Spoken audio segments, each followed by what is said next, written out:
This afternoon is Agnes Lapena and Elmer Lapena. Jeremy is also here with us. Jeremy, say hi to everybody. Yeah. Also with us this afternoon is a SPED teacher or special education teacher, inclusion advocate and movement and aquatic therapist. Please welcome Kay Chasleen Samson. Hi Kay! Kasama natin sila kasi baka mamaya meron kayong mga tanong na sila ang makakasagot. So we invited them to possibly answer some of your questions. Okay, we begin the Q&A by siguro, kanino galing tong kwentong to? Yun na lang tayo magsimula. Who started? Was this inspired by true events? Was this a personal experience? Direct, go ahead.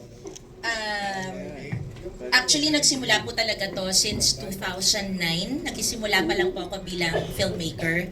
2006 nung una kong gumawa po ng maikling pelikula. And nakamit, nung alam po natin 2009, hindi pa tayo ganun ka open-minded. Lalo na po sa mga persons with Down syndrome, persons with autism, and marami pa. May na-meet po ako na person with Down syndrome and parang pinagdidirect ako ng fashion show. And sa totoo lang, I have to admit, hindi po ako noon masyadong naniniwala kung kaya nila. And after nung na-meet ko sila, nag-immerse ako with them, nagulat ako.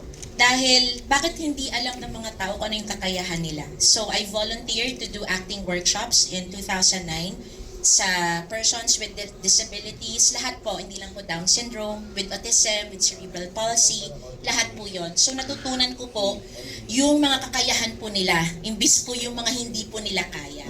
And sabi ko, bilang nagsisimulang filmmaker noon, dapat malaman to ng maraming tao. So dun po talaga nagsimula and pinangako ko na gagawa ko ng pelikula dahil yun lang yung way ko of communicating with my audience. So in 2014, I made the script. Wow, 11 years ago. Yes po, oo. Pero wala pong producer pa noong time na yon since 2014. Tapos nanalo po kami sa FDCP, nagkaroon ako ng konting pera.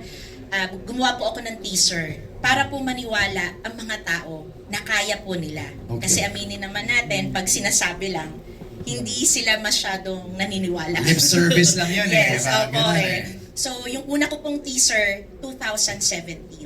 Oh.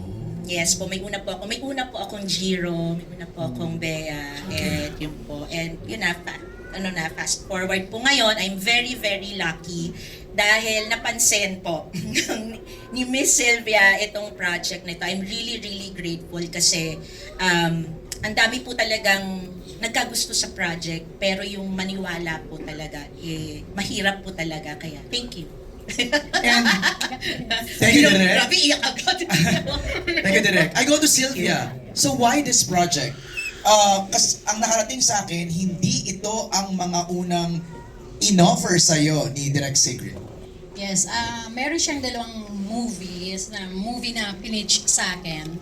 Tinanggihan ko yon kasi may rason. Tapos nagawa ko na rin yung iba. So ngayon, actually after ng dalawang movie, sabi niya, paano tayo? Sabi ko, direct, magbigay ka sa akin ng ibang kwento. Tingnan ko ulit. Kita tayo ulit. Tapos, nakahiga na ako sa sofa, di ba, direct? Tapos nakaano siya, sabi niya, meron pala akong ginawang 2000, sabi pa nga niya, 2014-17. Tapos sabi niya, tingnan mo lang to. So ako tatamad-tamad na, parang, hindi ko na nagustuhan yung dalawa. Baka, siya na rin, ayaw na rin niya kasi hindi ko nga nagustuhan yung dalawa. Tapos, ay, sige na, tingnan mo lang to. So, in short, tumabi ako sa kanya. Pagbukas niya ng laptop, honestly, unang eksena, yung 4 persons with Down syndrome. Honestly, yung reaction ko doon, napapikay ako. Tapos, nung nagsalita na, sabi ko, direct, yan ang ipoproduce ko.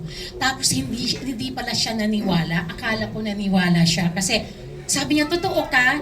Sabi ko, oo, gusto kong i-produce to. Tapos, after 4 days, 5 days, tinawagan ko siya, direct yung script, yung synopsis, akin na. Sabi niya, sigurado ka? To make the long story short,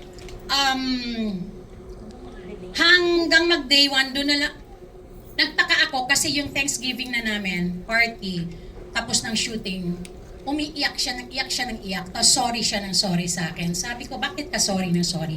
From day 1 pala, hindi niya ako pinaniwalaan. Kahit nag-audition na kami, nag-workshop na lahat, grabe na yung ginawa namin, hindi pa rin siya naniniwala. Hanat until nag-shooting na talaga kami. Kasi sabi nga niya, kailangan mo ko intindihin. 2014 pa to. After 10 years, ngayon, hindi ko pinitch sa'yo, tapos biglang, eto kinuha mo. So sinabi ko sa kanya, direct, sabi niya maraming nagkagusto daw, pero ayaw gawin. Sabi ko, yes, marami nagkagusto sa script kasi ang ganda po talaga. Pero walang nagtiwala. Nagkataon lang na nung unang pagtingin ko sa mga bata, buong-buo na yung tiwala ko. Alam ko kaya nila kasi meron din po akong pamangkin with cerebral palsy, pamangkin with Down syndrome. So, tsaka napapalibutan kami ng pamilya ko ng mga persons with Down syndrome, persons with autism, person with cerebral palsy. Kaya, ang bilis ng pagtanggap ko dito. So, yun. Tapos, eto na kami. After 1 year. And pa rin naniniwala. I was about to ask you direct, hanggang ngayon ba, hindi ka pa rin naniniwala? Naniniwala. And, gusto ko lang to sabihin kasi after, ang haba po ng kwento na to, no, parang eksian ko lang. Ako gusto ko magpasalamat bago lahat kasi makakalimutan ko to. Gusto ko magpasalamat kay Janice, kay Lorna, kay Toncon, si Jan, Viveka, eto, si Chong, si Joel, si Mike. Kasi sa totoo lang, iisa yung, nung kinuha ko sila, iisa yung naging goal namin. Ang swerte namin ni Direk kasi yung mga cast na supporting namin like Lorna and Janice sila, sabi ko, hindi kayo ang bida dito ha. Support kayo. Lorna ka, Janice ka, pero hindi kayo ang bida. Alam nyo, lahat sila nagsasabi, tulungan natin ang mga persons with Down syndrome na iangat. So, eto po. Thank you talaga sa inyo lahat.